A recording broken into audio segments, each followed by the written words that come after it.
right? Yeah. So now everything you say, Natasha, is going to be recorded for life. Literally.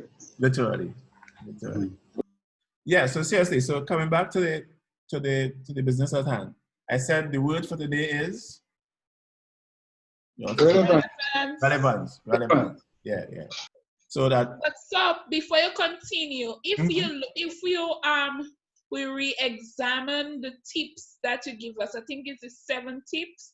That current thread of relevance run through all of them, eh? Yep. Don't worry. I haven't forgotten the fact that you guys are supposed to read those documents. I just waited until the full complement is here for me to go around the class, literally go around the class and find out all who read what they were supposed to read. Because definitely. I want to make sure that a lot of you not coasting. But you know, it's possible to coast. You can just show up in the class and smile every now and then, and, you know. But I want to make sure that everybody is fully engaged. All right? Oh, yes, we are. Yes. Okay, yeah. It's easy to say, but as a critical thinker, you know that I'm going to, have to use a little more than just that to satisfy myself that you're really following me. Okay. So, Mr. Martinez, before you start, sorry, who's on? Who's on? Who am I speaking to? Let me turn my camera on, Shamsi. At 6 o'clock, can you explain for 15 to 20 minutes, please, at 6 o'clock? Yeah, sure. All right, thanks. I mean, you all know what slack in, slack out is? You ever heard of that? That sounds very tuney. Slack in, slack out is like game you used to play, you could substitute for a team member, so when you leave at 6 o'clock, somebody take over the recording or the writing or whatever it is, your notes and so, so. Okay. This is one big community, not so? Exactly. Excellent. All right. So let's officially start. There are a lot of things that I want to talk about that, as I say, that you wouldn't find in any text, and that, it's all relevant to what's going on now. I'm sure most of you know that the government of Grenada put together a committee to look at the reopening, how we're going to adjust the economy, adjust to the reopening of the economy. Most of you know that? Knew that? Anybody here on any of those committees? No, sir. I'm not on those committees. It is expected, sir, but I'm not on those committees. What Karen? committee? I didn't hear that. I'm talking about the committee the government, the cabinet put together to jumpstart the economy after COVID-19. Oh no. Anybody? There's another committee, not this one. Karen? I'm on other committees, but not this one. I'm on one committee that the government put, but it's not for this one. This one is more to deal with trying to help young people to kickstart small businesses and so forth. Okay, well, that is the same format. I think what has happened is that there are a number of subcommittees within this big thing, right? And because I tend to get myself, involved in all kind of things, I have been sort of side drafted into one of those subcommittees, which I can't discuss, right? But I'm just saying all this to say that relevance is going to play a big part in what I'm going to tell you in a little while. So let's leave Grenada for the time being. So I'm just saying that this idea of having a subcommittee to look at how you're going to deal with the fallout from COVID-19 is not a unique Grenada experience. Agreed? Right. Agreed. So there's a similar committee in Trinidad called that is developing a roadmap to post-COVID Trinidad and Tobago, right? And that committee is about 25 people, right? And it follows a similar type committee that we had in Trinidad back in 1988, at which time Prime Minister Robinson said he would put together the 24 finest minds in the country, right? I was not now. I was not now. Yeah. 1988, you said? 1988, yeah. Right? Okay, good. And one of my close partners was one of those 24 finest mines, right? And of course, being Trinidadian, we had a lot of fun with that because we said the finest mines, then it had to be the finest and the smallest mines, so that we didn't really see it as a big compliment, right? To say that you have one of the finest mines. Because if you think of anything that fine, it means it's small, right? So there was a big joke at the time, that even though my friends were on this 24 finest mines, they weren't necessarily the biggest mines in the country. Anyhow, fast forward to the 1990s, and there was a Vision 2020 committee. That was a massive committee in the sense that there were committee leaders, like about 20 committee leaders, and each of these had a subcommittee, right? And there was a subcommittee for agriculture. I was on that one. And we put together a Vision 2020 document. Remember, this is like 15 years ago, right? And now, with COVID, the government in Trinidad and Tobago put together this roadmap committee. And I'm telling you all this to say that I was pleasantly surprised when, because I know people who were on the committee, I got an advanced copy of it. And you would be pleased to know that one of the major things listed there is the relevance of civil society. So I'm going to just, remember this is a semi-confidential document at this point. Mr. Max, we're recording. I was just watching to see if we were recording. Yeah. This is a semi-confidential just for teaching purposes. I'm going to show you the section of it that relates to the relevance of NGOs, right? And civil society. I mean, I was really, really pleasantly surprised and, not shocked, but surprised that civil society got such a prominent mention. Because a lot of these, there were a number of academics and economists and private sector people, of course, as you'd expect, right? But I'm not too sure how heavy the involvement of civil society was. Let me just show you the relevant parts. Mr. Maxime, while you're there, Bonnie, your mic is on. Sorry. Okay, that's where the feedback was coming from. Okay, great, thanks. All right, so I'm going to share the screen with you now, and you guys will.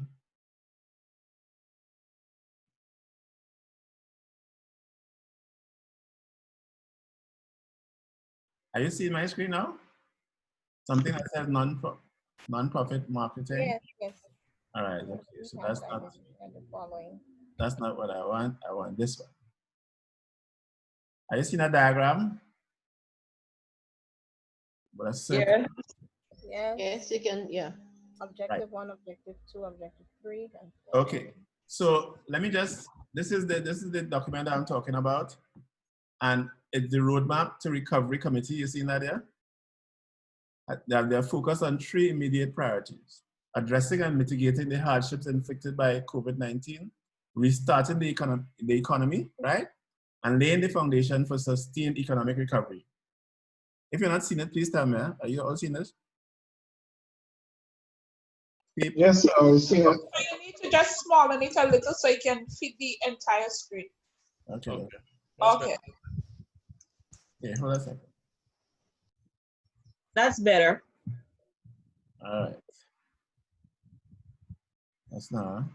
No. I'm just going scrolling down to show you this is the actual document. And this is called the first roadmap for Trinidad and Tobago post-COVID-19 pandemic, okay? And as I say, I'm just sharing with you something from the executive summary. So the committee has identified the following as short-term objectives. Follow with me. Objective 1, social protection, right? So the idea is to leave no one behind. Objective 2, retain and create jobs. Objective 3, boost aggregate demand, of course, demand for goods and services. And objective 4, minimize and remediate supply disruptions. Now, the achievement of these objectives can best be accomplished in the following ways. And look at this. Strengthening the social safety net by improved technology and deepening, I'm trying to skim through the documents so that I don't expose the so-called confidential parts. All right, okay. So strengthening the social safety net by improved technology and deepening the involvement of civil society organizations in the delivery of social support programs with a focus on women, children, and the dispossessed. Let me repeat that. So the first point they have there is to strengthen the social safety net by improved technology and deepening the involvement of civil society organizations in delivery of social support programs with a focus on women, children, and the dispossessed. I mean, they go back to talk about all kind of, back to work protocols and, other interesting stuff. But I thought it was interesting to see where that falls in the scheme of things. You see where that falls? The very first point they made. And this is the biggest committee that, that the government could put together in Trinidad and Tobago. And they have pinpointed the relevance of civil society organizations as being, a real significant issue, a significant player in the whole thing. So I just thought I'd show you that because today is about talking about relevance. And I was so pleased. I mean, I have more than one friend on the committee, obviously. But I mean, the person who leaked it to me, I was really impressed that, excuse me one second.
I can only tell the recording is on because Vonnie is moving in the video.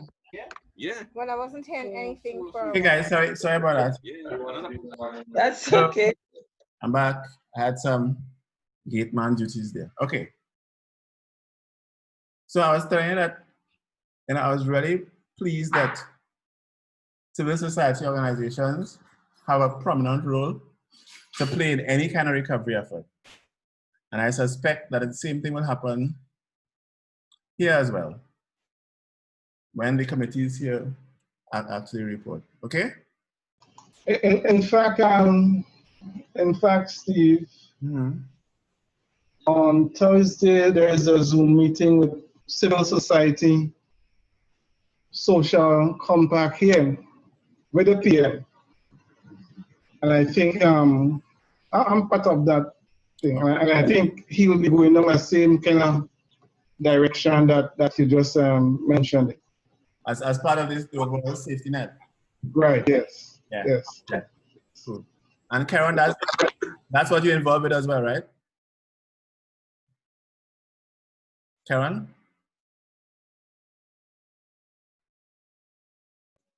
He stepped out. Okay, no problem. Yeah. All right.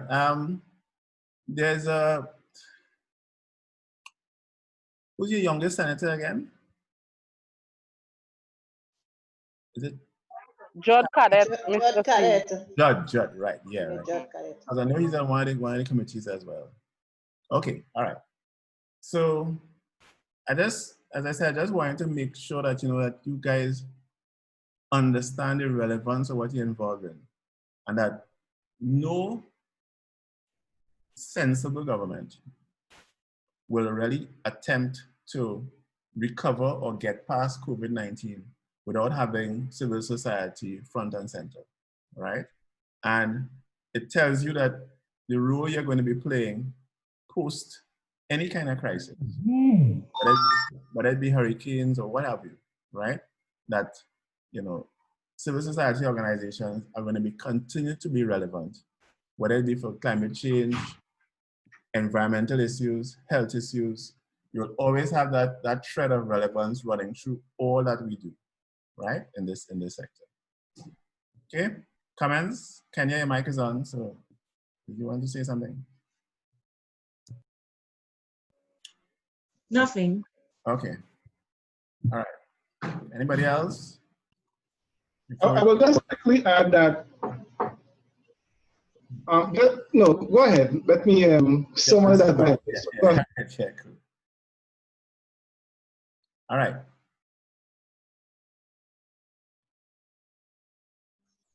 Okay, so we more or less exhausted that for the time being. What I right, want I'm back. You're back, so the point I was going to make. Go ahead. Right. The point I was going to make was that the Grenada had a restructured program that the civil society played a major part in. And so I think out of that, Grenada got high praise, and the IMF, which I the homegrown program, right? Yeah, that was a civil society driven program. Okay. And it got a lot of praise, right? And so I think the government might be wise enough to continue on that path. Okay. Yes. Right. What is noteworthy about that is that I was at a regional labor meeting last year, at which the Minister of Labor from Barbados was present, and I was there touting, you know, the homegrown structural adjustment program out of Grenada, and he was saying that, I mean, Barbados had a completely different experience, and that if you really want to be unpopular in Barbados, just mention homegrown, you know, structural adjustment. The process wasn't as structured as the process in Grenada, you know. So it was, and just our own history, which is outside of what we're discussing. Mm-hmm. Years before, what's his name now? He died now, but he wrote a book about Grenada. He was an economist. George Brizan. George Brizan. Right. George Brizan saved Grenada years ago, and he's still not getting credit for it. Yep. Right? George Brizan said they went to the IMF, and in principle, the IMF agreed to do a program in Grenada in terms of what they call official principle. Yeah. And he said when they took a break, he called the IMF partner and say, "You sure Grenada can take our IMF program?" And the partner say, "No." And he refused the IMF program, and he developed his own homegrown program. And I keep telling people that had saved Grenada, and he's not getting enough. That's a different story. Yes. Yeah, well, I mean, I think we're coming back to Fletcher's point about knowing your history. I don't know if Fletcher is on yet. I don't think so. But if you don't know your history, you really won't be able to put some of these things in context. Eh? How many of you would have heard of Patty Manuel as a leading Canadian academic and, you know, influencer involved in the revolution? And so there are a lot of names out there that, you know, that you guys really not familiar with, right? So, you know, as a separate exercise, you know, you want to make sure you keep track of your history, because a lot of this stuff that we're coming up with now isn't necessarily new, you know, right? It's just that, you know, you don't remember the people who came up with it the first time. So and we do acknowledge them, like, and Brazil would be a case in point. Okay. So what we have now is upgrades. There's nothing new under the sun, only upgrades. True. But sorry to speak again. No. I'm going back to some. I'm trying to connect something, so you'll have to help me. Messaging, branding. Right. During the revolution. Grow what you eat what you grow. You come out to school, you go in a class. You come out to work, you go in a class. I think it was part of one of the proudest moments in Grenada's history in terms of the self-actualization of people. Yep. Right? And people, you know, Jamaica, of course, Cuba, Trinidad, the long live the revolution, right? Because of how, but I'm saying that was a kind of brand. That even when I was in Jamaica, long from Grenada Revolution, the kind of respect.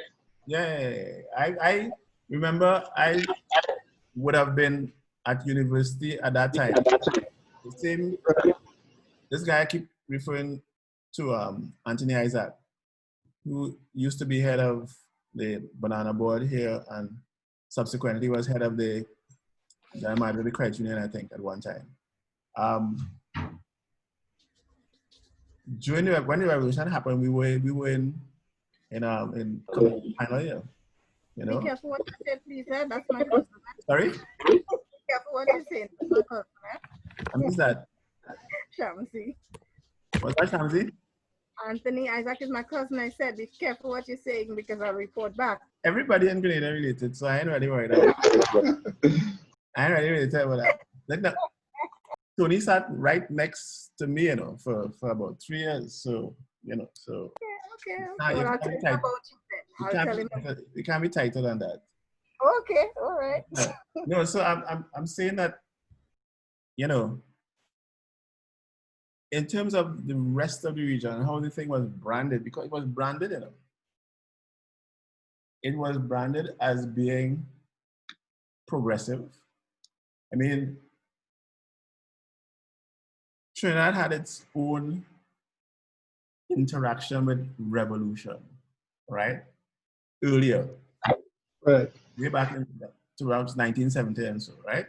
So that we would have had a different approach to Marxism and, you know, and socialism and that type of thing. And most of the major protagonists in our time in the 70s came over here and were part of it, right? The Andalcios and the, you know, right. Getting into the history, right?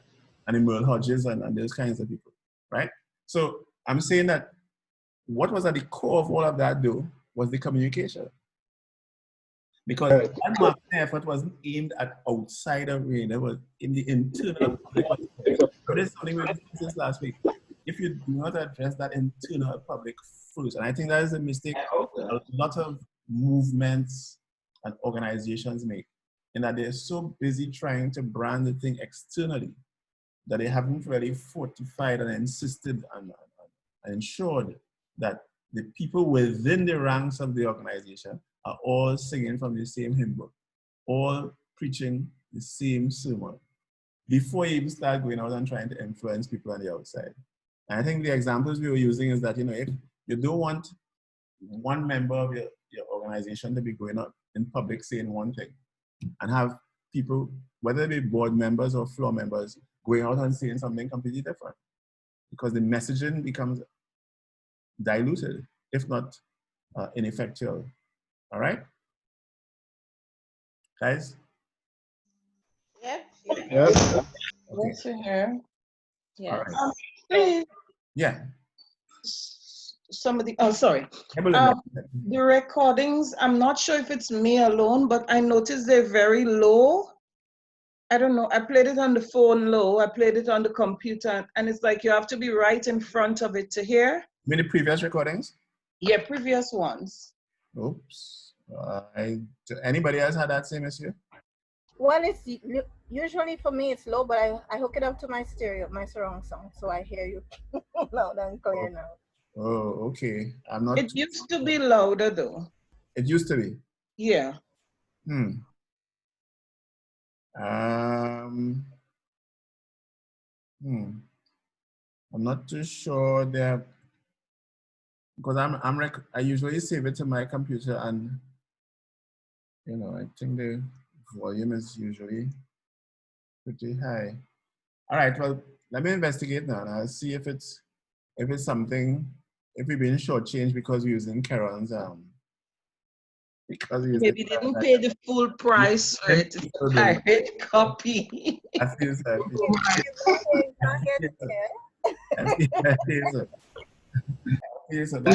That's one very plausible explanation. So your branding has been undermined, associated with Apple. Low quality is not associated with Apple. Yeah.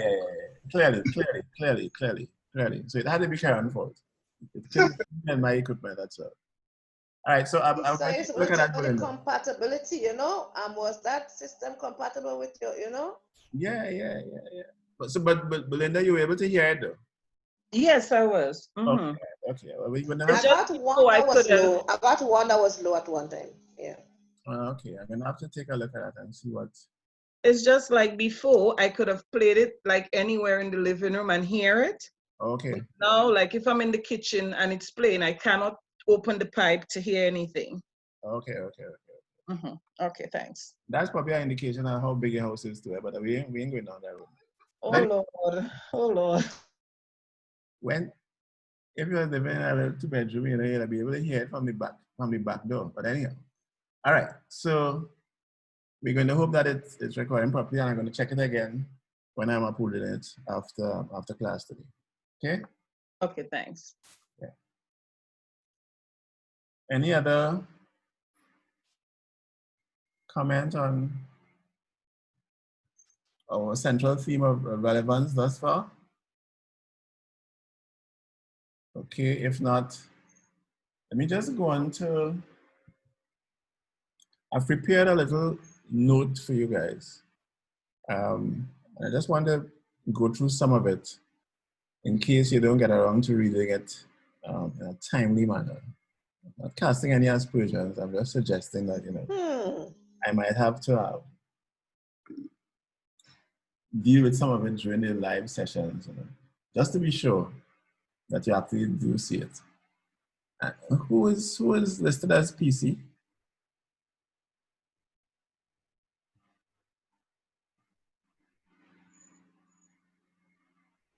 Who's listed as PC? Whose screen ID is PC? That's probably some personal computer. I know, but I mean, who is it? Could you identify yourself, please, so I can mark you present or absent?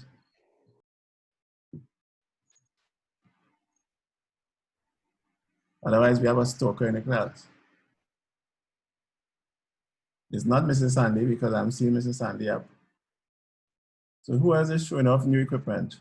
Why would my screen name be PC? I'm not a private consultant. Well, I want to know. Michael, is that you? Michael is right there.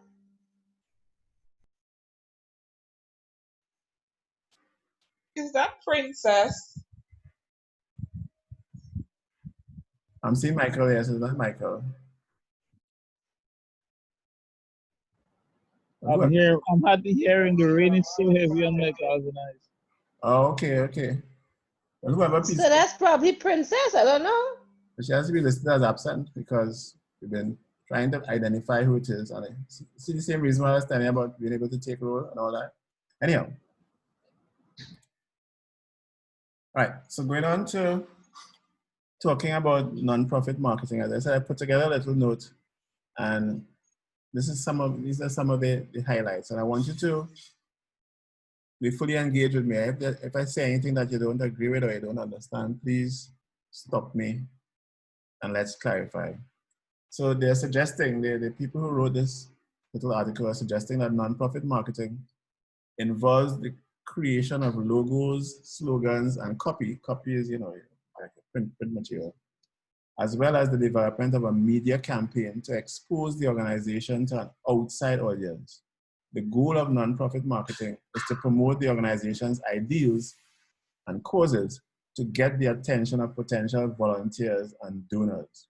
So, you know, my first difficulty with that definition or statement is that it says it is to expose the organization to an outside audience, which we know is a major fallacy. If you only expose the organization to an outside audience, then half your message is lost, because you need to really deal with that internal public. I hope that if nothing else sticks from this entire course, you always keep that in the back of your mind, that marketing campaign must start. In other words, charity has to begin at home. At home. All right? Yes, So, sir, I agree with that one. I'll repeat this statement. You're gonna get this. I'm gonna give you this document. Put it in as a PDF later on. But I want us to go through, because there are some interesting ideas there. And it shows how, if you only go by what is in the text or what is online or what has been said before, you lose some of the applicability to your own situation. All right? So I repeat it. Non-profit marketing involves the creation of logos, slogans, and copy, as well as the development of a media campaign to expose the organization to an outside audience. The goal of non-profit marketing is to promote the organization's ideals and causes to get the attention of potential volunteers and donors. Now, we agree with most of that, in that you really want to get the attention of potential volunteers, because remember, these non-profits are still, a lot of them, in that hazy area where they feel because it's a non-profit, you know, they're not supposed to generate any revenue and everybody must be a volunteer, right? That has been proven false, right? Just because it's a non-profit doesn't mean that you're not going to be generating revenue and that you shouldn't be able to pay your staff the professional salaries that they deserve, right? Of course, you're going to have a volunteer section, but you're going to need a paid employee cadre that you're paying properly to get the business of the organization done, right? Because invariably, if you just depend on volunteers alone, you're going to slide, right? As I told you, I mean, I keep telling you guys about organizations that I'm familiar with and I've worked with, and big ones like Is Right, which is the one I told you about in Trinidad, which is one of the premier building sites in the world. We have a volunteer board. Nobody on the board gets paid. But we have general managers, we have cooks, we have people in charge of the hotel aspect of it, the guest house. We have paid tour guides, well-trained paid tour guides, right? Then we have drivers, etc., etc., etc. So just because it's a non-profit doesn't mean that you don't have to generate revenue to pay for the services that you are providing, all right? Everybody still with me? Yes, sir. Yes, sir. All right. But that is how PAM operates. The directors, we don't get paid, but PAM has to have a manager. They need to have teachers. The children have to get a stipend. So we are constantly having to generate funds. There you go. There you go. To make sure the organization stays running. Good. I mean, it's just that the revenue you generate can't be termed profit. It is right. And has to be reinvested in the back into PAM. There you go. All right. All right. Any other comments before we move on? Okay. So it says here in another section, when it comes to NGOs, you know how important it is for them to build trust. Where have you seen that before? Because remember we said when we were doing the proposal writing, the organization run on last semester. Yep. It was in all caps.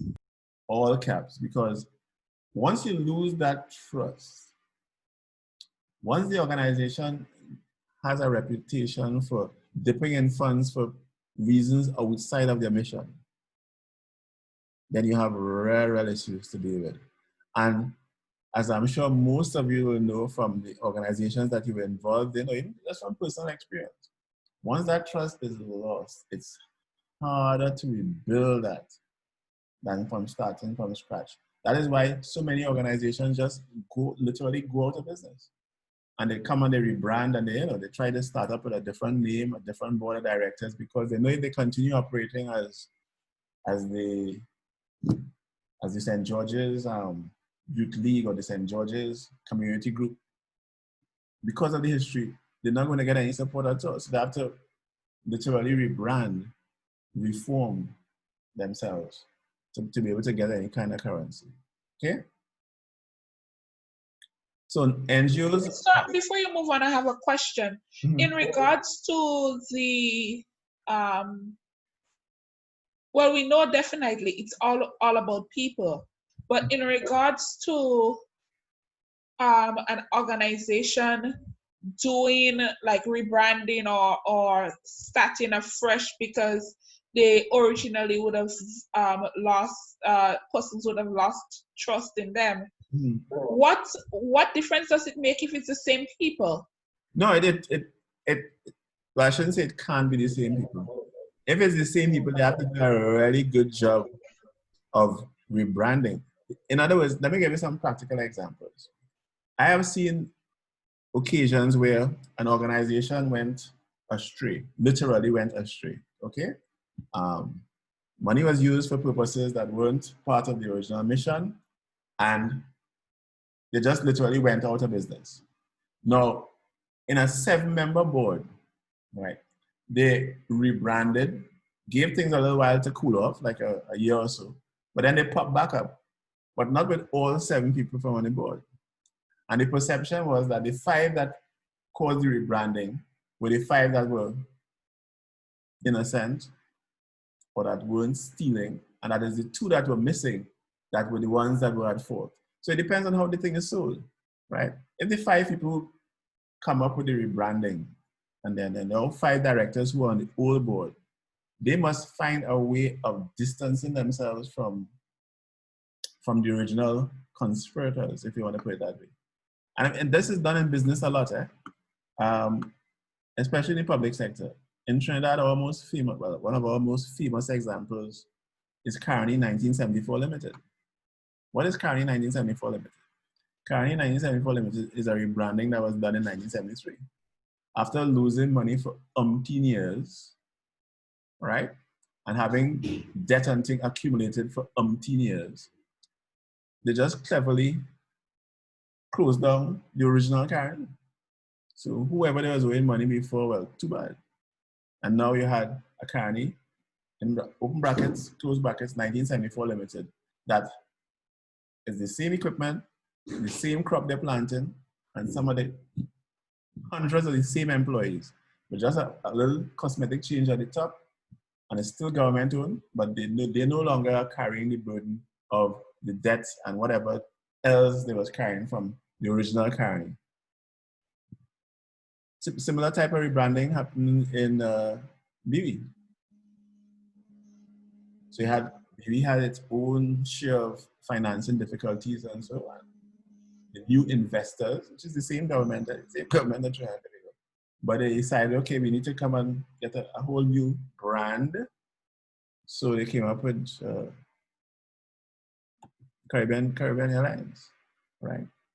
But if you notice, the flight call numbers are the same, BW, so. There's no such flight as CA414 that goes to Jamaica. It's still BW414. So I'm saying that it depends on how sophisticated and how talented the rebranders are, whether you can get away with it or not. Okay, Natasha?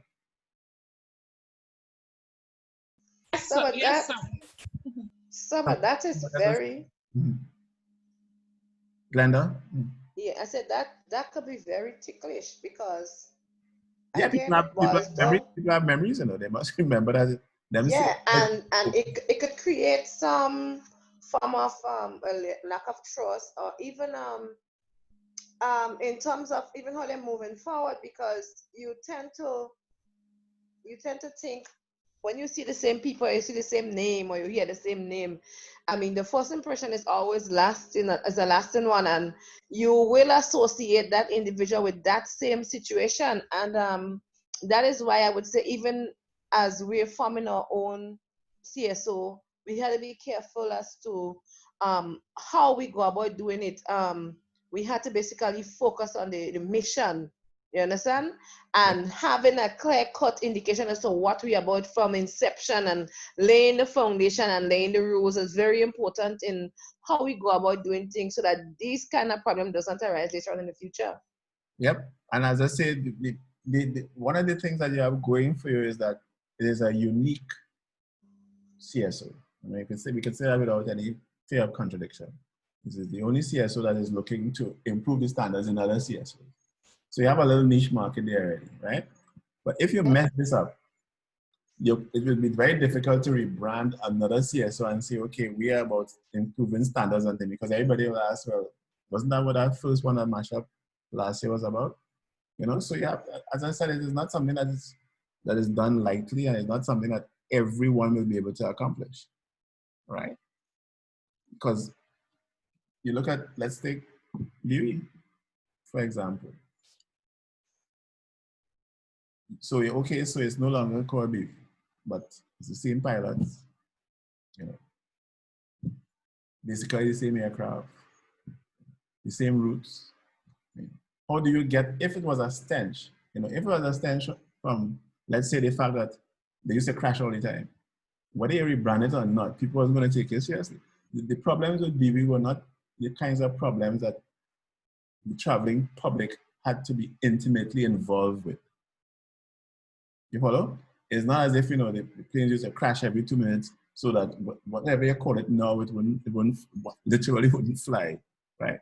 They were able to rebrand it, you know, put a new coat of paint on it and send it out, right? Insurance companies do that all the time. But the insurance companies with really horrid track records, and they just, all of a sudden, you know, you just hear about, you see the same directors popping up on some new insurance company, but you know that, you know, they were part of a failed insurance company before. Sorry, go ahead, Jen. Would you say I would say that it's easier to rebrand these companies than it is to rebrand a CSO or NGO, because when one board of directors or one set of executive members say they've been, you know, the disaster causing factor for that organization, decides to rebrand with the same members, the problem remains the same. Yeah, that's why I said not that. So in the beginning, I said if there were 7 original members in the old CSO, you can't have all 7 come back. If 5 come back, then you could always have a message, whether that is an overt message or a covert message that suggests that, and no, that affects your funding, you know, significantly. The reason why we had problems is because of them two. You know, the 2 people. No, but that is the reality. That is the reality. That is the only way you really get to rebrand it, because even if it isn't said in public, everybody will say, well, you know, the reason why they might get away this time is because Bonnie and Karen are on board again. You know? So the 5 people that rebranded and come up with a fancy new name, you know. Because it is something that I look at. I think earlier in our classes, I would have mentioned that certain organizations, I look at the members. And you want no part of them at all. And I choose whether or not I want to be part of that organization based on the members, because I'm a stickler for people's name being associated with fraud and certain things. Any kind of bubblery, I gone. So I look at organizations like that.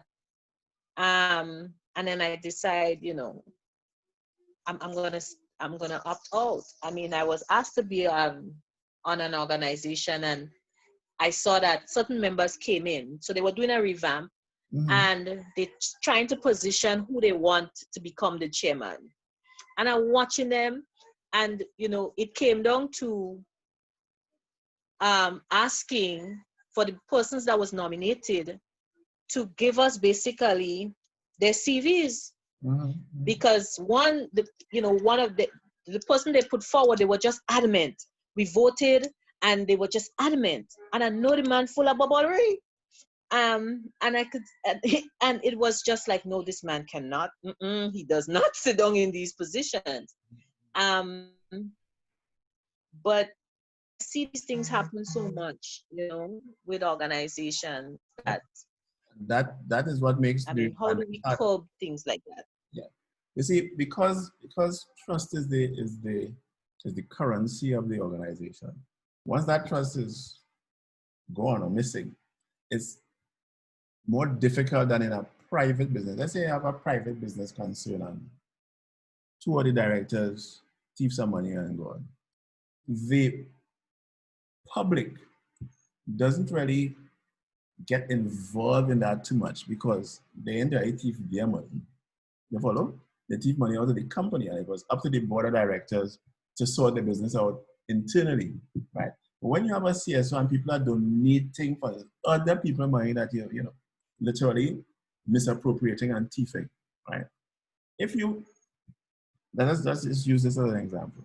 You're custom buying stuff by courts, right? You buy stuff by court.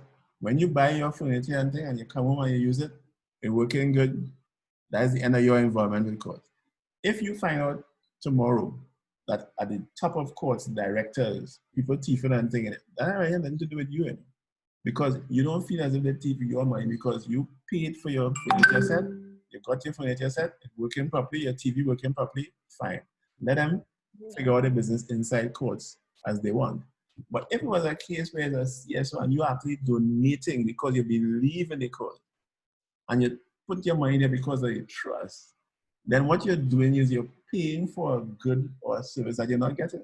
As opposed to courts where you know you got your furniture set already or your TV and it's working properly. So, right? So would you say, well, you've said it before, but as we're discussing this now, I have to go back to last semester where we had to put, you know, our mission and so together. And by the time we get to do our constitution and certain things that will guide the CSO, it's very important because when we put down these rules, it will also gauge the people that come into your organization.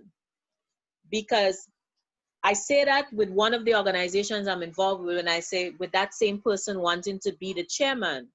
Now, if the clause of the institution, if we would have had clause in there to say, if you've ever been convicted of fraud, then by extension, you can't hold certain positions, then we could have ruled him out right then. That's discrimination. But because it was so loosely written, you know, he challenged the board and he said, well, why should I present my CV and why should the candidates present their CV? That's not in the Constitution and it's not. So he challenged us that way. Yeah. Well, he wrong in a cheat. I got the wrong treaty. I had to sort him out quickly. I know, but remember, that is his right, eh? And that was his right, and he was corrected. Yeah. He was correct in saying that. So, you know, I had to come across nicely, but diplomatically to let him know, listen, we are at a deadlock. Two of you are here to be chairman. And now we need to know and break it down as to why should we all vote for you and not for the other individual. So for me, it will come on what's your experience in the field. In a case like that, but an easier solution, because we have faced situations like that already in boards that I've been on. What you then do is do some bylaws. Once you find yourself in a sticky position like that, you have to know agreement from the board or from a specially convened general meeting where you put it to the general membership. You need to amend the rules because you want to be able to do X, Y, and Z. And that's how you do it. But I take Karen's point that it appears to be discriminatory if you just out of the blue, because the person could always say is because or you don't like me that or you come up with that. You know, or you just go and sleep and think like that. But it was that we voted, right? And 4 people went one way and the other 4 people went in the other direction. Yeah. And so we were at a deadlock in selecting a chairman. And that's another, before you continue, another thing is that you had an even number of board members. That's not a good thing. No. Always not a good thing. But anyhow, but go ahead. Oh, okay. So, based on the conversation that Jeanette just brought up there, I remembered last semester as well, you was telling us in regards to the different type of persons that is within an organization. And one of the categories that you outlined was the individuals that know the by rules and everything by the tip of their finger and just waiting for the opportunity to bring it up so they could have their own way. Happened there. Exactly.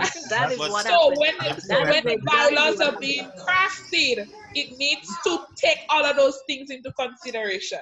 And not only that too, but you have to be sure that the people who are elected to the board actually have a copy of it and read it. Because sometimes you may end up with a very ineffective president, or very ineffective vice president, or very ineffective treasurer. Because the treasurer might be somebody, okay, so this person working in a bank and everybody know they're honest and they know how to check and they could add 2 and 2 and that type of thing. But if they never took any interest in the bylaws or in laws of the constitution of the organization, then they could easily see could easily miss where this particular organization says 2 or more people must sign every check above $5,000, let's say, right? And clever people on the board might have been bringing checks to them for $3,000, but bring 10 or $3,000 just to get that because they understand the regulation. So and regular intervals. These are things that I mean, as I say, with experience and with actually having to go through something like that, you pick it up.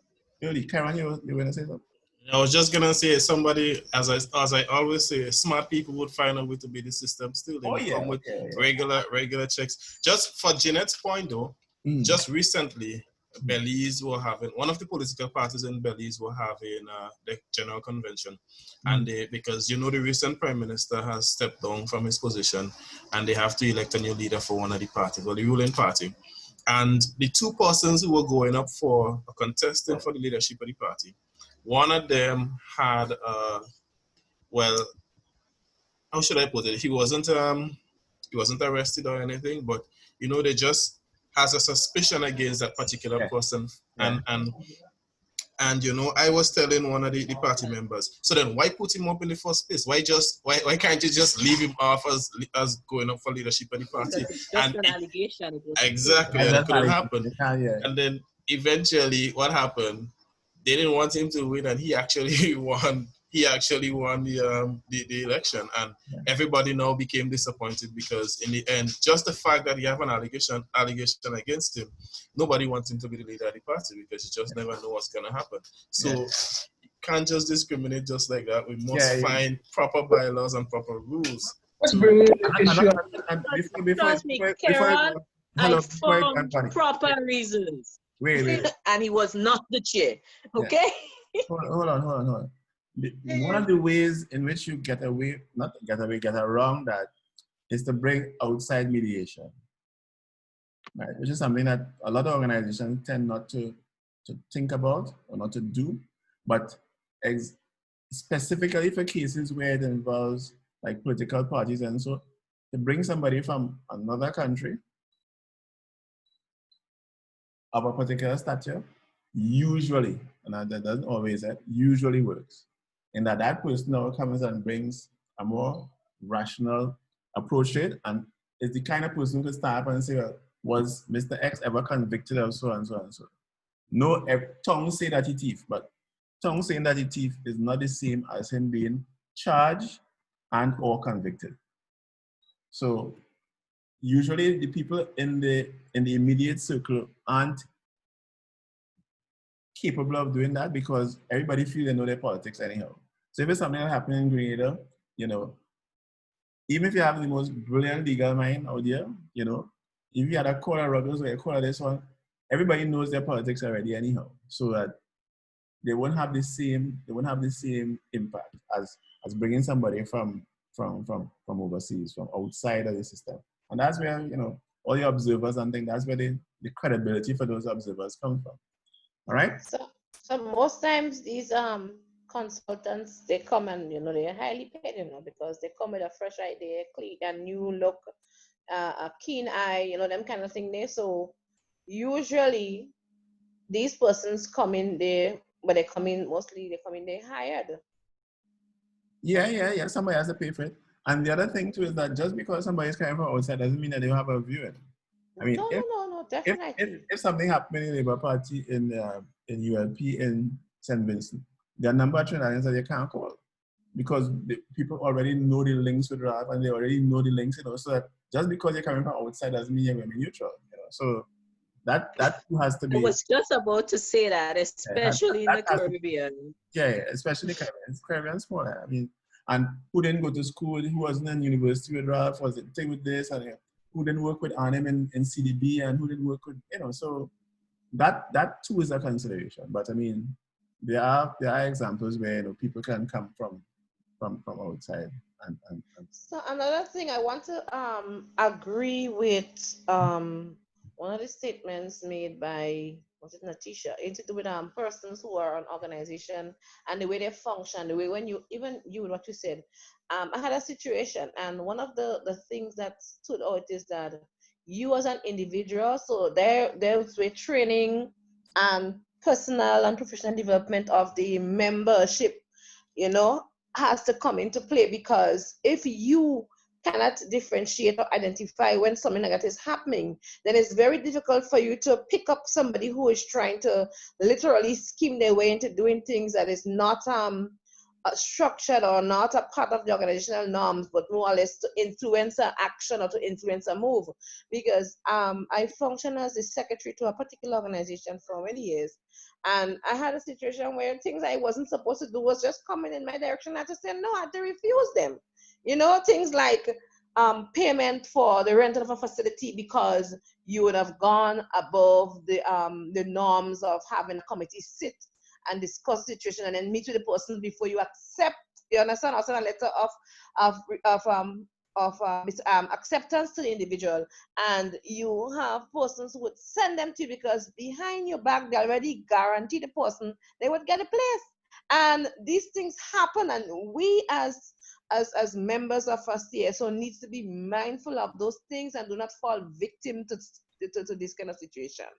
Now, one of the things that you alluded to, I mean, although we're talking about marketing, we're talking about trust. What you just made, what the three of you, all four of you just spoke, have made a case for training for board members.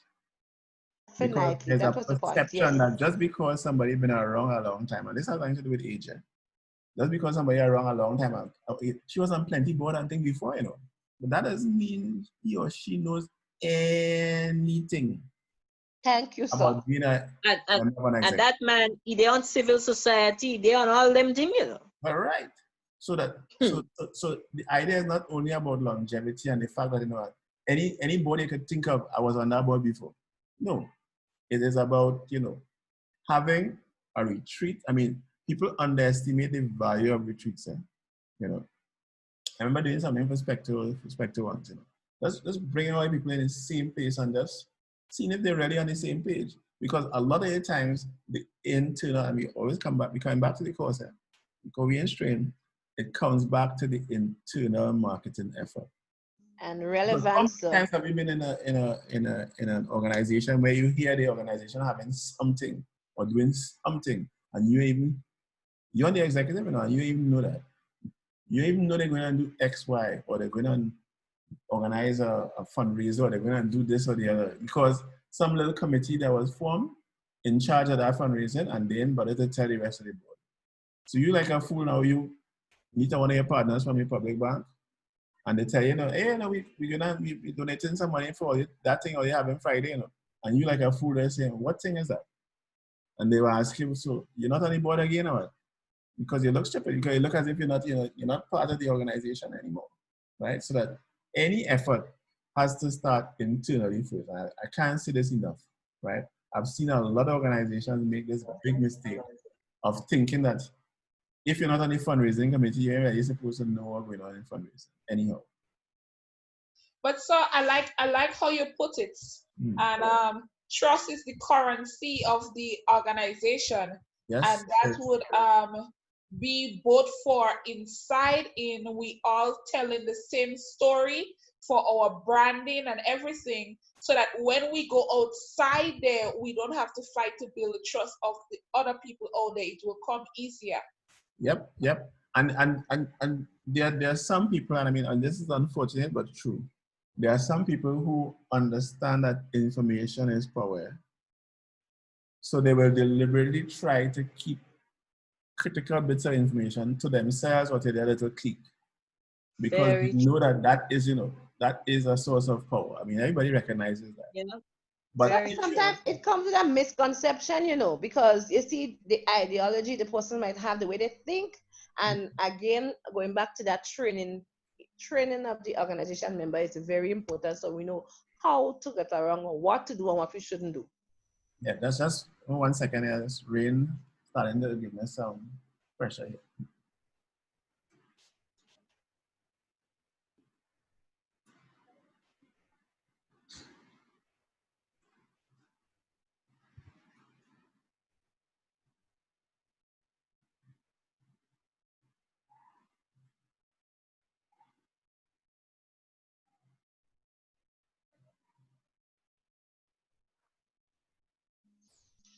Mr. Maxime, may go and close up for the rain, but I think I'm catching the relevance. I want to go back to James' point. Bonnie, hold on. Before you go forward, if you notice, sometimes people are talking, but other people's mics are on. I was going to say it like more than half an hour ago. It sort of makes the recording has a little, I don't know. So maybe we can check when we have the mics on and off. Sorry, but I missed that. What was that? No, I was saying sometimes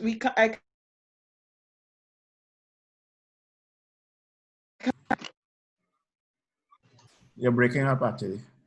Repeat again, please. But so Vonnie, turn your mic off. Right. I was saying when 4 persons have their mic on, I'm not able to hear clearly. Okay, all right. Okay, so in future, let's all try, and I will do it as well. When other people talking, I'll take off mine as well. Okay. Okay. All right. So again, we back to this point about trust and trust being a currency, and it's good to see that the people who discussing marketing also mentioning that. All right. So let me check a little more into the document that I'm going to share with you. The importance of marketing for NGOs or CSOs. Marketing is important for just about any brand. All of them have to serve their target market. However, marketing serves several more purposes apart from helping you promote your business before your target audience. It helps you build recognition and credibility. And of course, credibility and trust go hand in hand. So when it comes to NGOs, you know how important it is for them to build trust. Again, every document you look at, every sensible blog, every paper on marketing for CSOs hops back down to this business of trust. So marketing for CSOs can be a lifesaver. And CSOs are also brands, and just like business brands, they need a definite marketing strategy. Marketing helps you increase your market share and your user base. In case of NGOs, it can help them increase their number of supporters and, of course, number of donors. And the number of, the big word that we kept using in the beginning, number of investors. Because what you're really doing in a CSO is you're asking people to invest in your mission. In the same way that a for-profit company asks you to invest in this particular jam or this particular brand of television set, because they want you to invest there, because they think that that brand has credibility, and of course, there are going to be returns on that investment. When you're offering a mission to investors, you're assuming that they're going to get a return on investment. And the return on investment will not only be their corporate social responsibility, but the fact that they knew that they made an impact in an area of concern to them, whether it be the environment, childcare, proper nutrition, what have you, zero hunger, what have you. All right? So this thing about market share has to do with the reach. Remember we talked about that in last semester? The reach of your CSO. How far does your, I mean, when you develop a marketing campaign, and let's say you decide to do a Facebook ad, the reach of your CSO is going to be determined by, you know, why would somebody in South Korea who comes onto Facebook and sees your ad feel that they should really invest in something you're doing in St. Mark's or in St. John, right? What is the reach of your, I mean, what is the appeal? I can see somebody in the diaspora who, you know, who are family with them. The mother was from St. John, the father was from St. Mark. I can see them having an impact, but you have to be able to categorize and understand the reach of your organization. How universal is this issue that you're dealing with, right? So how your mission is crafted and where you see where the vision of the organization is. So that will determine the type of marketing strategy that you come up with. So although it's nice and it's sexy and all that to have a fancy Facebook ad with, you know, with 12,000 hits, if those 12,000 hits, if 11,000 of those hits are in countries where, you know, they're really, you know, neither here nor there about your activity, they just like the ad. It might be a catchy ad, you know, have nice pictures and it's very clickable, you know, in that a lot of people click on it to see what is going on, but that's not going to be transferred into investments or donations or even volunteers. Okay?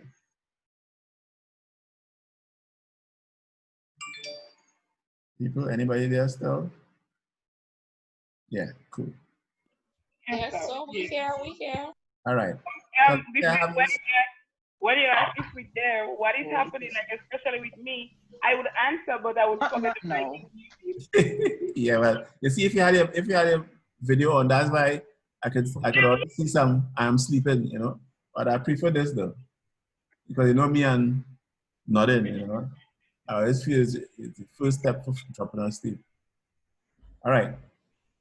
So that's the document I'm going to share with you today. I did promise that we would only go for an hour and a half, and I won't bore you longer than that, but we have already passed the hour and a half. And I still feel I want to just, you know, mention one or two more things.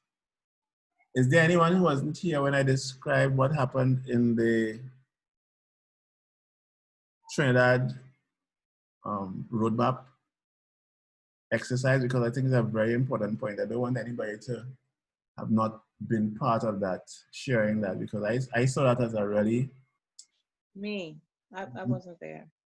Okay, well, what I described and I showed it on screen. I shared the screen and I showed a glimpse at a soon to be released report out of Trinidad from the committee dealing with the roadmap for post-COVID development.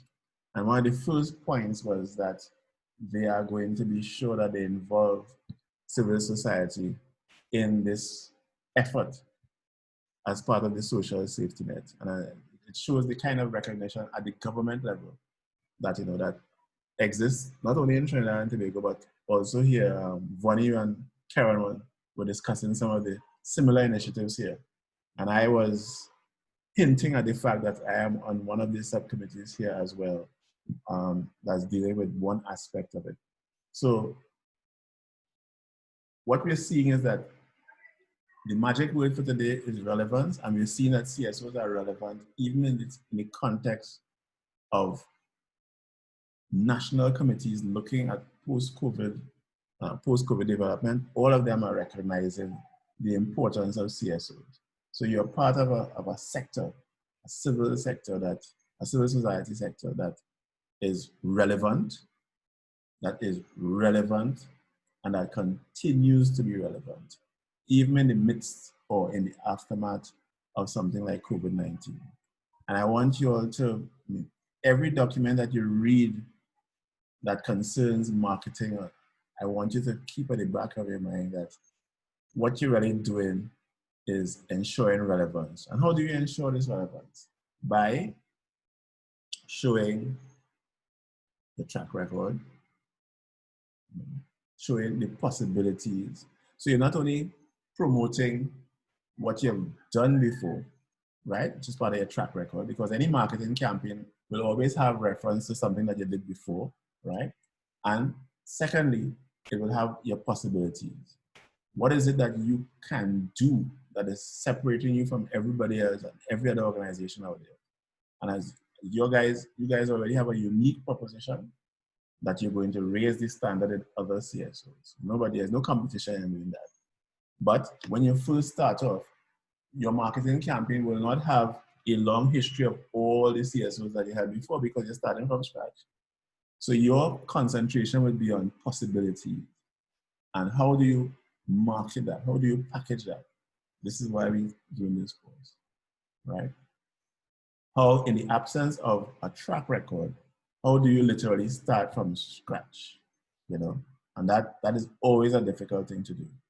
But what you have to do now is rely on the experiences of your individual members. That's something I haven't brought up as yet, but that is going to be key. And what you're going to do is you're going to use the fact that your board members are graduates of a particular kind of program and that they would have been down a particular kind of road already in terms of how do you literally create a CSO. Okay, so you've been trained in that, you've done it yourself. How do you put together literally award-winning proposals? You did that as well, right? So that by the time you guys graduate and by the time this organization reaches out to deal with its very first CSO, you would have had a track record of attracting funding, not only for yourselves, because don't forget to put that in it as well. You know?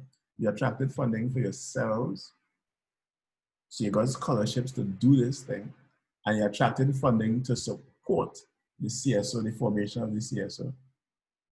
And as I keep hinting, you know, there's other support, other bits of support coming from small grants, you know, that Mrs. Alexander will discuss with you, you know, as the thing progresses, right? Which is outside of my remit. I know it's coming, but I can't say what it is, right? It's not my place to say. So when you market yourself for the very first time as a CSO, as a brand new CSO, you will not have a track record as a CSO, but you have a track record of individual accomplishments by the board members. And as an entity, you would have had that track record of being able to encourage investors even before you were formed. Think about it. Which other CSO you know attracted investors even before they were formed? So here you have small grants or UNDP investing in the 20-something of you to be a factor in the CSO movement. So even before you were incorporated, you were already being supported. So that puts you in a unique place to Spectre. I mean, before Spectre was formed, they didn't have anybody sponsoring Spectre. And I want to believe that, and Jeanette could correct me here. Before PAM was formed, did anybody sponsor it before it was formed? Before it was formed? Jeanette? Yes, because it fell under government. It was. Yeah, but who sponsored it before it became PAM? I mean, people who were appointed to the board, let's say, were they sponsored before? Well, before, no. I can't say that because when PAM was formed, government took care of it. Right. Okay. Yes. Okay. And then they did they had patrons. They had people that supported them even at that stage. Right. So when they were transferred, they had to be PAM before they got yes, they had patrons prior to becoming an NGO.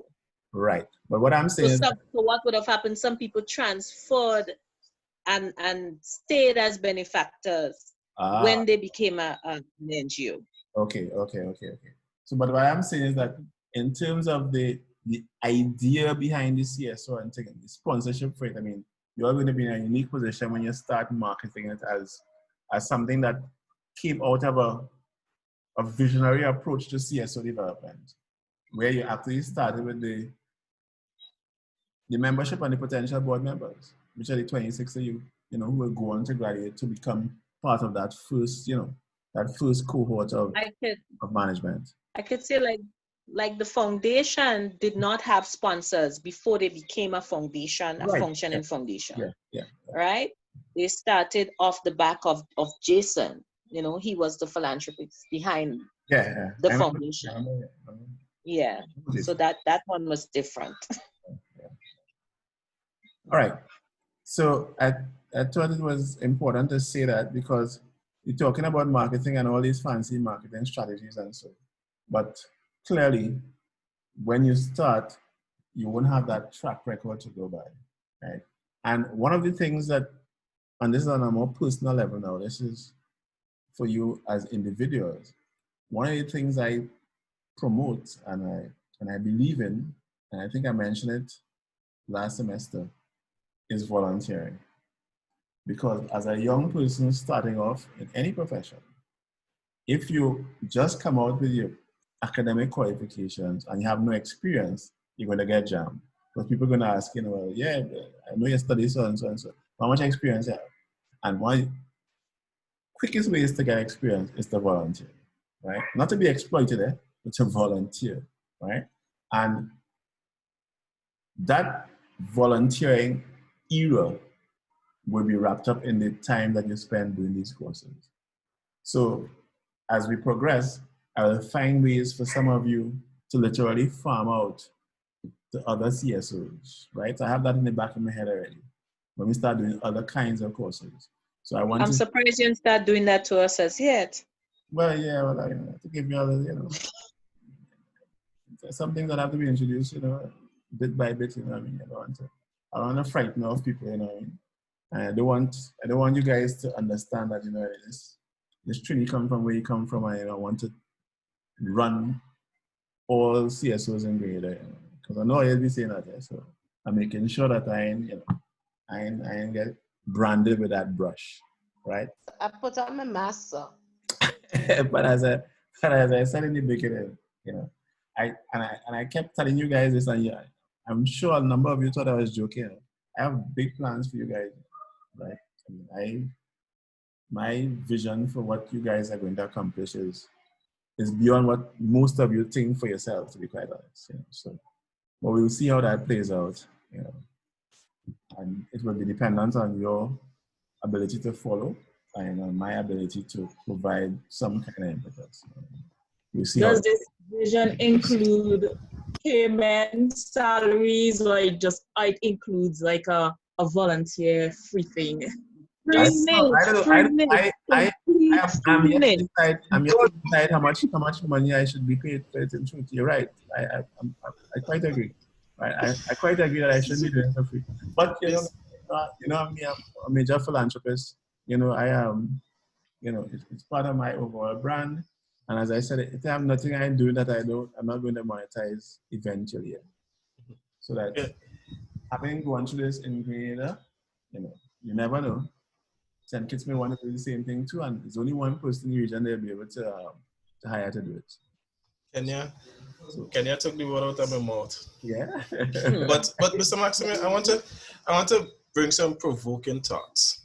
No, as always. You see that this time we doing that. So I'm extremely happy that you showed us this post-COVID-19 document from Trinidad. Yeah. Remember you didn't see that. Well, that's only for the class, right? We're talking about relevance, and I'm looking at ourselves now, and I'm looking at Grenada, and I'm looking at our economy. Now, for all the mechanisms for post-COVID economic stimulus package, whatever you want to put it at, now, one of the things that have never been mentioned is support to NGOs to help support the community or to help support the country on a whole. And that is Grenada I speak of. Because if you look at any other stimulus package, you would have seen, you could see that there has been no support. Everybody got except support for non-profit organization or non-governmental organization. That is a very, very, so in terms of relevance, I know that we are pushing to form this very exciting NGO that would help, CSO that would help other civil societies. What do you think we could do today? That is what I'm thinking. There's things that we could do today, and then also in a long term, I've been forecasting, and I'm using your word correct. I hope I'm using your word correct. Foresighting. Right, I've been foresighting, not forecasting, foresighting that, is it that we are really going to be relevant to Grenada in terms of, are we really needed? Are we really going to be needed in the next 3, 4, 5 years in terms of helping develop other CSOs to become stronger? And what are the logics, or what are the real reasons why a CSO like ours is needed in the near future? So I've been thinking about these things deep, and it's hard to come up with real conclusions, like real facts and evidence to back up. Why is it that a CSO like ours is going to be extremely relevant to Grenada in the next 5 years or the next 4 years? All right, let me tackle that head on. Just yesterday or Tuesday, yesterday I was invited to a meeting, a civil society meeting, virtual meeting next week, Tuesday, the 18th, right?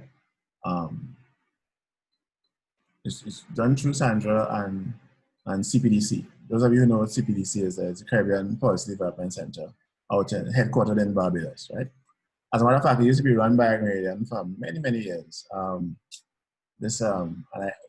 sorry to sound so sexist, but this very attractive woman, oh my God. Yeah, anyhow. Grenadian, Mrs. What's her name now? Yeah, I just concentrated anyway. Chantal Monroe Knight. I mean, Chantal is, anyhow, there's a whole different marketing conversation there by itself. Every I feel the pain. I feel the pain. Yeah, you could see that on my face. I mean, every minute I've spent with that woman, but I mean, it's just, she just has a personality that is, out of this world. I have some pictures with her with us in Zimbabwe, and so as part of a wider Caribbean group, And the only pictures that make any sense are the ones with her in it. Well, of course, with me too, of course. See, my son, my 14-year-old son is listening because you're on the wrong song. He's like, Lord, something's wrong with that. Something's wrong with that man, mommy. No. If he's 14, he understands. Eh? Of course, I know. Once he's 13, then you'll understand. Trust me. Yeah, no, but seriously, no. Chantal is, exceptional woman. Anyhow, so that was my connection with CPDC. That's how CPDC came into the conversation. Yeah, so we're going to have this meeting next week, and part of it is going to deal with funding for CSOs in a post-COVID environment, right? And just last week, there was a meeting of the Ministers of Agriculture in CARICOM with the GCF, whom you guys are familiar with because we've been down the GCF road already, and we know how complicated their funding mechanisms can be. But there was also involvement from the CDB and from some Latin American banks and from the IADB. So I'm saying all this to say, Karen, that we do not have to wait. And I'm sorry if I may have given you the impression that we have to wait until you graduate to be effective. I'm sorry if I gave that impression. What I'm saying is that once this CSO is registered by later this year or whenever, I think from the day registered and we get that first proposal into UNDP, that is when our track record begins. And we can start using that opportunity to reach out to other CSOs. But even outside of that, you raise a very valid point. What is stopping us, let me change that. What is stopping you as a community, as a class, right? As a class of bright young Grenadians, having an input into the wider discussion, but with a focus on civil society. I mean, there's already an umbrella organization, I'm sure most of you know that, right? Civil society, there's already what is it called? A coalition of civil society organizations. Yeah. What is our involvement in that? Vonnie, you are part of it, right? I'm part of the social partners group. Okay. So the society is part of that, but it's kind of two different. Yeah, I'm thinking of the civil society coalition that, as again, that's and right. Yeah. other ladies, they were the two most vocal. Is it Gary? Is it Gary? See now, slightly. Another one with Sandra. Is this Doris Pascal? A slightly older lady than Sandra. Those would be Gary, the old politician. Yeah. You talking Anyhow, about? But coming back to Karen's question. Gloria Payne Banfield. Yes, that's She and Loris, yeah. Mm-hmm. Right. So, what is to stop you? And I keep saying you as a community now, as 26 people who have invested, who have accepted the investment to form, a cadre of trained CSO implementers, if you want to put it that way.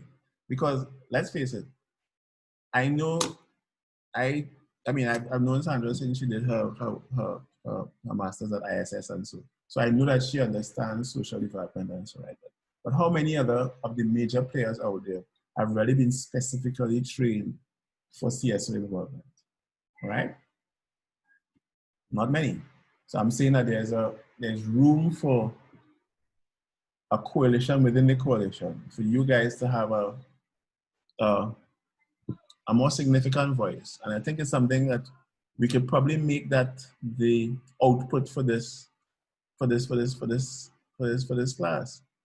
We had two significant outputs before. We had the formation of a CSO, since we keep saying that that's what the course was, the former CSO.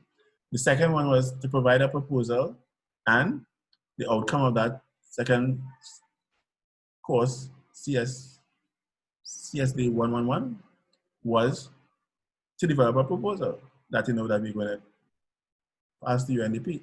Why not, and I'm putting it out to the class now, why not make the output of this marketing course a statement, a communique, a package to show the relevance of civil society organizations? Similar to the kind of white paper that could go to cabinet, or that could filter into one of these diverse subcommittees dealing with a post-COVID environment.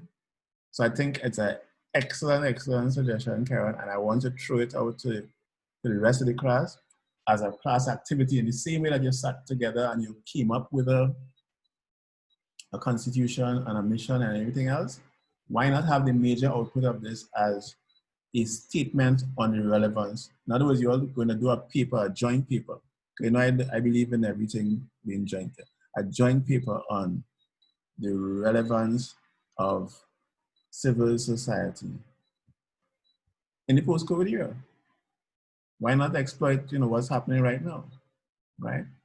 And you could always use bits and pieces from other countries. By the time you guys get around to writing this document that I shared with you will be more public, right? So then you could quote more fully from it, and I promise to share with you, once it's made public in Trinidad, I will share the entire thing with you because I have the whole document, right? What say you? I think I want to put this to, if we were in class, we'd have a show of hands, but I think I want to go down the list and have a comment from everybody. Starting with, I'll take from this and from mine. Starting with Jeanette. On my screen is, next to me is Jeanette. Jeanette, what do you think? Hello? Sorry, I didn't turn the mic on. I think it's a good idea. I mean, when Karen said it, it's something that always, it comes to my mind as well. But for me, the course is important based on, my involvement already. But right. Sometimes I do jostle with the same thought as to when this is finished, our job, our role, and the impact of it, will it be felt and will it be recognized the way it should? Even if we put all the work into it. So this challenge here to write a paper, I think it's relevant. It's important. really for us, it's a beginning, and I think it will be something of a stamp of us starting to say we're here and we're out there, you know, and ready to work and willing to work with other people. Because we are important. All right. Okay. We're not talking importance, we're talking relevance. You know, we are relevant. Aside difference. All right. I believe civil organizations, CSOs, NGOs, no matter how you put them, I think they're very relevant. All right. And I would take it. The subject of the people. I just wanted to get whether you agree or not. So let me go down. Kenya is next in my screen. Kenya. What say you? Hello, good afternoon, everyone. In relation to a paper, a paper produced by the class on the relevance of CSOs in the post-COVID era. Okay, in relation to that suggestion, I agree. Okay, I think that I just want to go down. I want to go down the whole list to make sure that to record that people agreed or disagreed. Because I agree. They just signed up to it. So next is user. Who is listed as user on my? Is that Shamsi? Agreed. Who's this? I don't know if it's Shamsi. Yes, it's me. I don't know. Okay, right. Yeah. I agree. Okay. So that's how you appear on the screen. So I have to make sure. Glenda, what's it? Glenda, I agree. Okay. All right. Dwani. I definitely agree. Even as COVID-19 can push 500 million people into poverty, it shows how relevant we need. All right. Okay, let me go down the list. Next on my screen is Nida. Nida. So I agree. All right. Karen, well, it was the suggestion starting from you, so you didn't have a choice. I ain't even bothering to wait for your answer. Whoever is listed as PC who has not been. Yes, I agree. And who is this? PC. Mm-hmm. It's Savvy, so it's Savvy. And you've been there quiet all the time and you hear me asking who it is? I got off a glass of juice, you know, and that's when they choose to call on me. And Mark is absent, you know? No. Chanel, what say you? I agree, sir. All right. You agree because I'm picking on you, or you agree because you really agree? I agree because I really agree. All right, cool. Natasha. What's up with you on that? Yes, sir, I'm in. I agree. Yeah, I agree. Michael. I agree, sir. All right, cool. Carmel. I agree, sir. Yes, I agree, sir. Belinda. I agree. Mrs. Sandy. I agree. Sandy. Said I agree. You see how Sandy moving these days, eh? That's a longer story. We'll deal with Sandy next class. So Maxime, that was a nice way. That was a nice way to mark your entire register. Well done. How you know? Belinda. I pay attention with the glasses. Look at the glasses. Like around he playing bright. He wants to put on glasses. You using No. I can make out what was at the bottom of the PC. You see. So where's your glasses then? If that's the case. No. I'm talking. Remember, I have all of you as very small things on my screen. Oh, okay. Take it. Other than that, I can see properly. Belinda. I answered about a minute ago. I agree. Yeah, she have to profile up. That's why. No, forgive me. The computer just froze a bit, but I was hearing. But I just wanted to make sure I didn't lose anything, so I logged on with the phone. No, I'm sure enough on time. People, I have 60 people in my class. We're really 15, you know. one person with 2 devices. No, it's only now it came on. It's only now. You see why I need to see faces, right? So my computer is on, but with a blank screen. Whether I have new equipment or not, all these people here in this class are showing off and thing with the new equipment. I had to deal with you all separately. Okay, so I'll leave here. So before we finish for the day, I'm going to share the document that I started reading from. So it's a fairly lengthy document, but I don't give you guys notes. I just give you little pointers to set you on a course. But now we have our assignment for the course. So somewhere around July 2nd, I expect to see you guys with a document that I could slip. Many of you have better political connections than I do. Repeat it again. When did you say? July what? 2nd. Ah, okay. Yeah. Right. And if not, I will speak it into one of the subcommittees that I know people on also. But one way or the other, we're going to get it into the post-COVID milieu. All right. So that's the assignment. So any bits and pieces you can pull together from now, we have between now and June, and it is going to be a communal effort, right?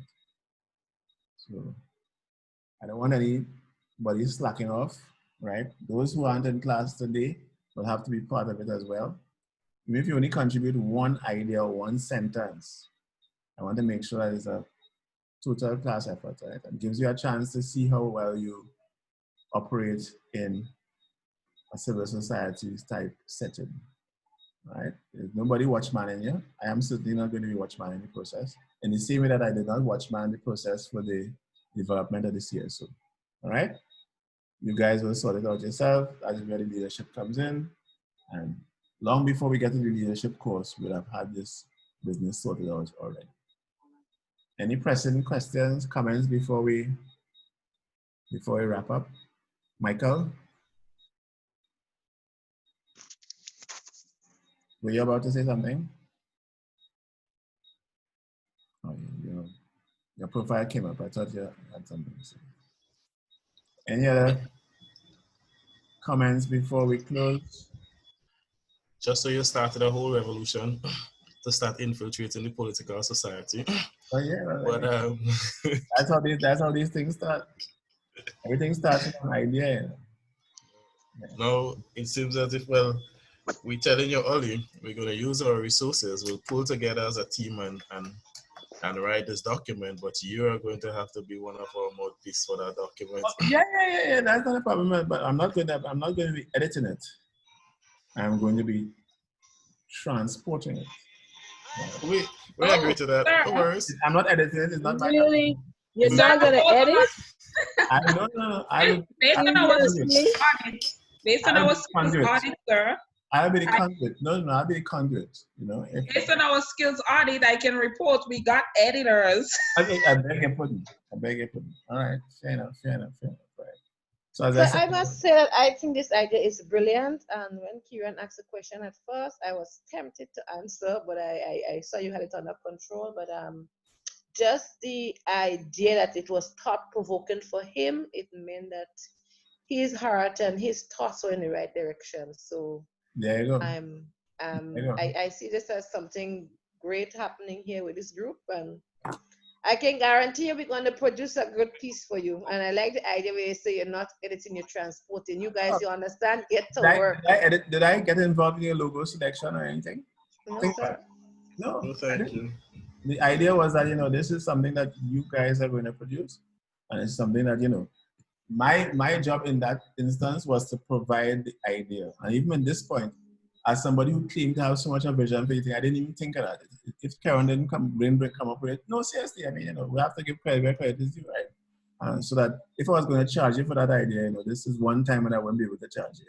I would certainly charge you for the other two ideas, right? But I think we have capable persons on this platform here. I know. Produce a just document for you that you would be proud of. I know you do. I'm proud already. I mean, so that was never an issue.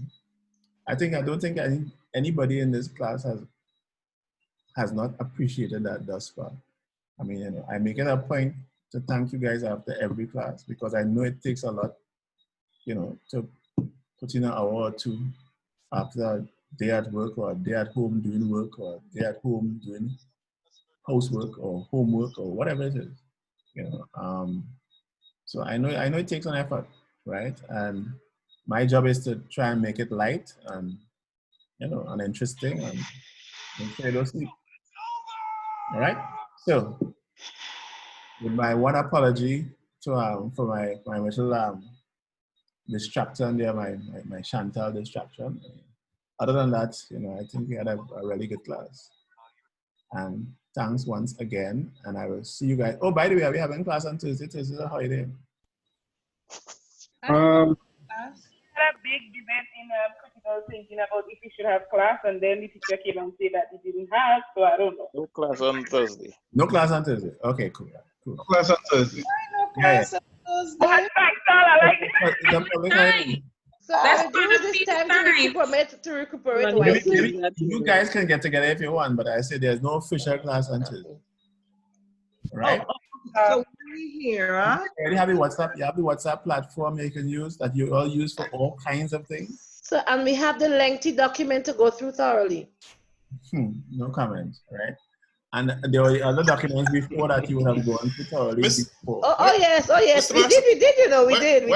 Where have you sent these documents? Is it emails or on the chat? Because I haven't received those documents from you at all. It's on all of them on the chat. They're on the chat. All on the chat, yeah. All on the chat. I saw them. They're on the marketing chat and not the old CS. Because remember that old CS with TAMCC chat had everybody here.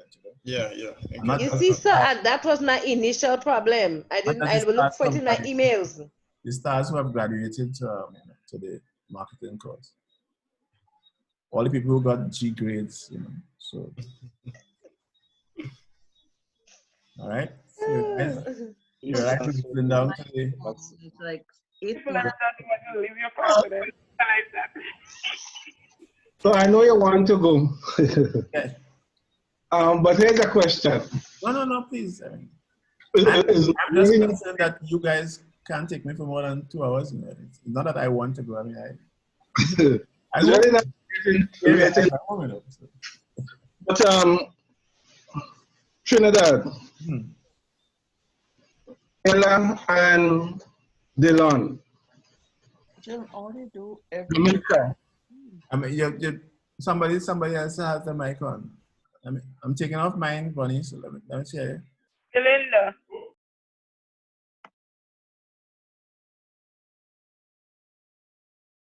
Go ahead, Bonnie. Right. I was just reflecting very strongly about, I don't know what you call it. You can call it a rap soca from Trinidad. Very deeply spiritual song. Ella and I think Dylan. It's came out in 2017.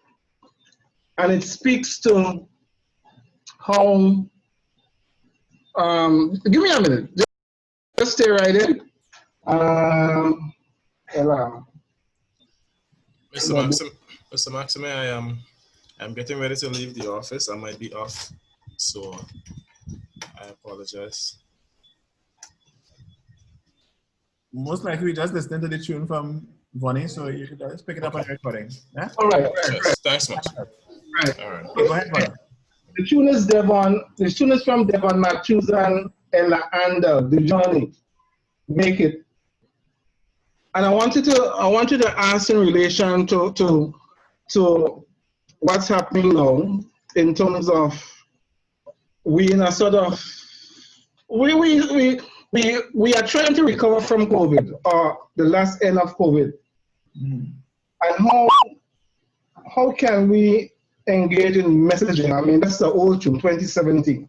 But how can we engage in a type of messaging that really focus on helping and maybe healing in moving forward? Okay.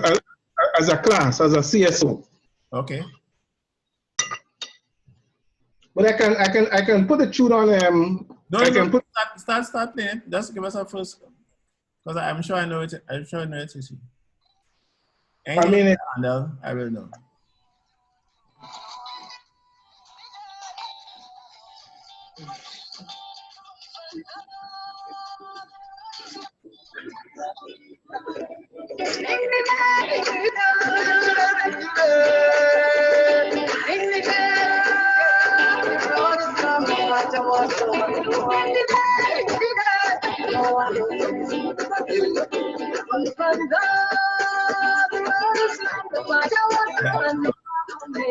I know it. I thought you'd have played. I thought it was Healing of the Nation you'd have played, but I know it. Yeah, that is a powerful medium for emphasizing or highlighting the role that civil society can play in this post-COVID era, right? Calypso, rap soul, gospel, so whatever you want. I mean, that is always going to be a powerful medium, even if it is a medium that that is, you know, claimed by Trinidadians, that was invented by Vincentians, that, you know, that we keep using. All of those are still very, very, very valid. So maybe what you would want to do, Vonnie, is as you guys start putting together this this paper, see if you can pull aspects out of it that can either fit into an existing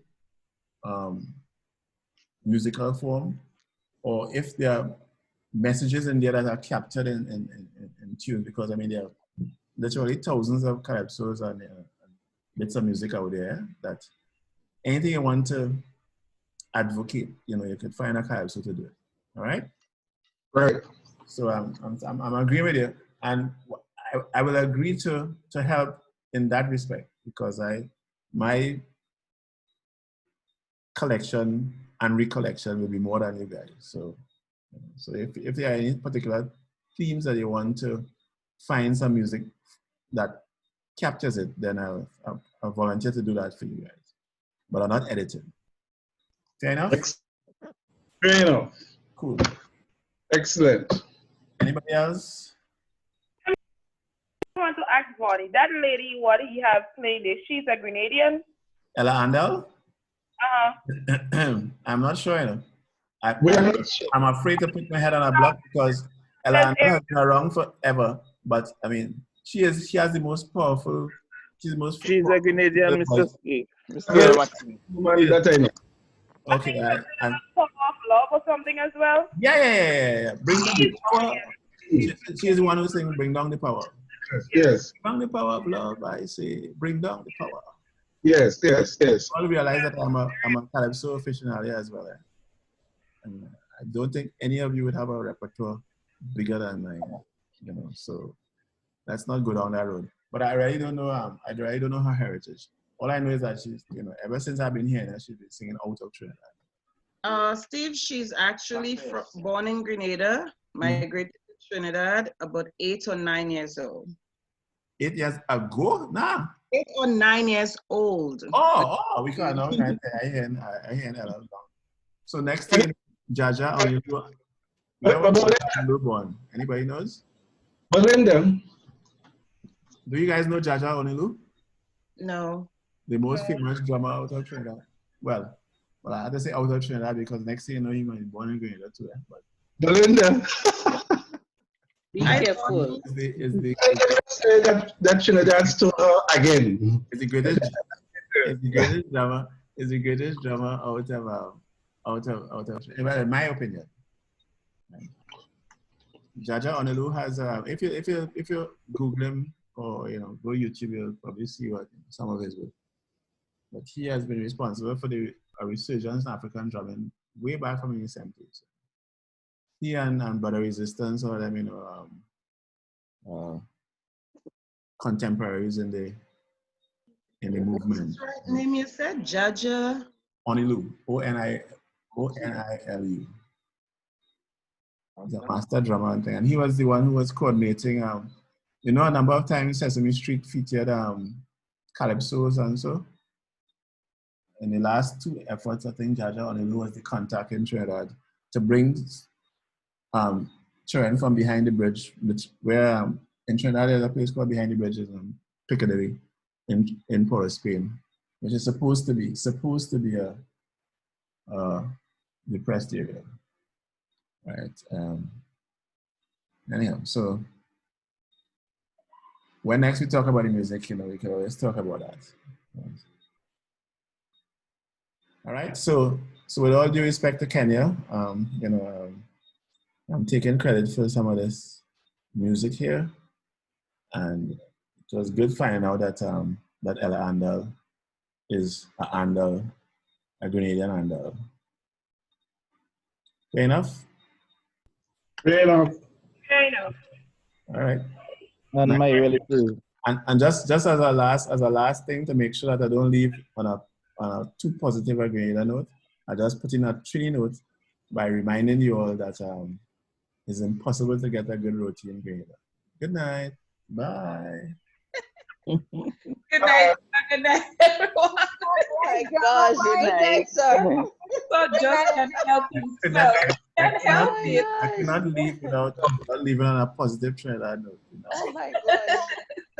So I had to laugh. So But even Shadow, I went down to Shadow Benny. Everybody, a lot of my Grenadian friends said, "Oh, Shadow Benny have real good Trini style roti." Oh no, they're not very good. They're not very good. Rubbish. Yeah. Sorry. I will leave on that note. Bye. Don't be a hater. Good night. Good night. Whatever. Whatever.